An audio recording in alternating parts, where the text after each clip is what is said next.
আল আদল ইংরেজিতে বলে জাস্টিস, ন্যায় বিচার, সুবিচার, সুশাসন, সব জায়গায় এই জাস্টিস থাকা দরকার। Justice should be prevailed in the society.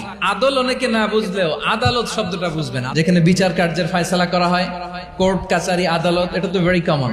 আদালত যেখানে ন্যায় বিচার হবে, সুশাসন হবে। কিন্তু ভাগ্যের কি নির্মম পরিহাস, ওখান থেকে মিথ্যা সাক্ষী দিয়ে মনমতো রায় দিয়ে দেয়া হয়। এগুলোর পরিবর্তন হওয়ার দরকার আছে না নাই?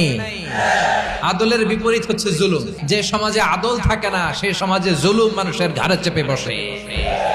জুলুম মানে হচ্ছে বৈষম্য। বৈষম্যের স্থান ইসলামে নাই, অবিচারের স্থান ইসলামে নাই। আল্লাহ তাআলা বলেন হাদিসে কুদসিতে, ইয়া ইবাদি ইন্নী হারামতুয যুলমা আলা নাফসি ওয়া জাআলতুহু বাইনাকুম মুহাররামান ফালা তাযালামু। আমার গোলামেরা শোনো, নিশ্চয় আমি আল্লাহ তাআলা জুলুমকে আমি আমার উপরে হারাম করেছি, অনুরূপভাবে জুলুম করাকে তোমাদের উপরেও হারাম করেছি। ফলে ফালা তাযালামু, তোমরা একে অপরের সাথে জুলুম করো না। নির্দেশনাটা কার? যে আমি জুলুমকে নিজের জন্য হারাম করেছি এবং তোমাদের জন্য হারাম করেছি। আমরা আর এরকম কোন জুলুম বাংলাদেশে দেখতে চাই না। জোরে বলেন ঠিক কিনা? আমরা আর নতুন করে কেউ জালিম হোক এটা চাই না। নতুন করে আবার কেউ ফ্যাসিস্ট হোক আমরা চাই না।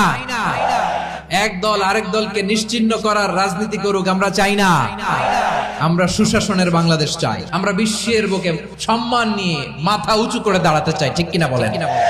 আল্লাহ তাআলা আদলের আদেশ দিয়েছেন, সুশাসনের ন্যায় বিচারের আদেশ দিয়েছেন। ইন্নাল্লাহা ইয়ামুরু বিল আদল।